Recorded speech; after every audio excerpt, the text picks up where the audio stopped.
کبھی آپ نے مسبحات کا نام سنا ہے؟ کیا آپ کو علم ہے کہ مسبحات قرآن کیا ہیں؟ کیا آپ کو یہ پتا ہے کہ ان مسبحات کی تعداد کتنی ہے؟ اور کیا آپ کی معلومات میں یہ بات ہے کہ مسبحات کی فضیلت کیا ہے؟ یہ کیا خوبی اپنے اندر رکھتی ہیں؟ تو چلیے آج آپ کے سامنے یہی ساری معلومات لے کر یہ ویڈیو حاضر ہوں اور امید کرتا ہوں کہ آپ یہ ویڈیو آخر تک دیکھیں گے۔ سب دیکھنے اور سننے والوں کو السلام علیکم۔ آج کی ویڈیو بہت معلومات افزا اور آپ سب کے لیے بڑی مفید ہونے والی ہے۔ آج کا میرا عنوان ہے مسبحات قرآن کیا ہیں؟ کیا ہیں یہ مسبحات قرآن؟ تو جان لیجئے کہ مسبحات قرآن سے مراد وہ صورتیں ہیں جن کا آغاز اللہ کی تسبیح سے ہوا ہے۔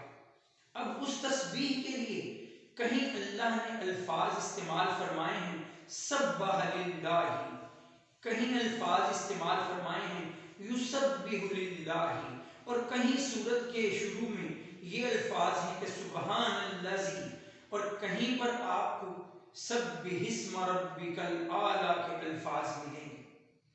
اگر یہ ساری صورتیں جمع کر لی جائیں تو ان کی کل تعداد 7 بنتی ہے۔ 15ویں پارے کی پہلی سورت سورہ بنی اسرائیل جس میں سبحان الذی کا لفظ ہے، 30ویں پارے کی سورہ مبارکہ سورہ اعلیٰ جس میں سبح اسم ربک الاعلی کے لفظ ہیں، جبکہ 5 صورتیں وہ ہیں جن میں سبح یا یسبح کا لفظ شروع میں آتا ہے۔ انہی کو خاص طور پر، انہی 5 صورتوں کو خاص طور پر مسبحات قرآن کہا جاتا ہے۔ ان صورتوں کا آغاز 27ویں پارے میں سورہ حدید سے ہوتا ہے، پھر 28ویں پارے میں سورہ حشر، پھر سورہ صف، پھر سورہ جمعہ اور پھر سورہ تغابن۔ یہ 5 صورتیں مسبحات قرآن ہیں۔ اب آپ کی معلومات میں کچھ اور اضافہ کروں کہ ان کی فضیلت کیا ہے، تو حضرت ارباز بن ساریہ رضی اللہ تعالیٰ عنہ فرماتے ہیں کہ رسول اللہ صلی اللہ علیہ وسلم سونے سے پہلے ان مسبحات کی تلاوت فرمایا کرتے تھے۔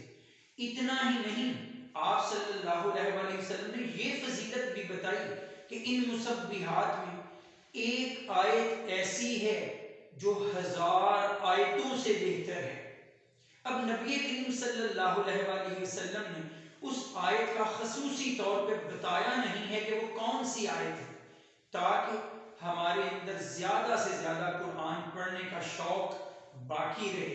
تو قرآن کی یہ مسبحات پڑھتے رہیے اور اجر کماتے رہیے۔ وآخر دعوانا ان الحمد للہ رب العالمین۔ السلام علیکم۔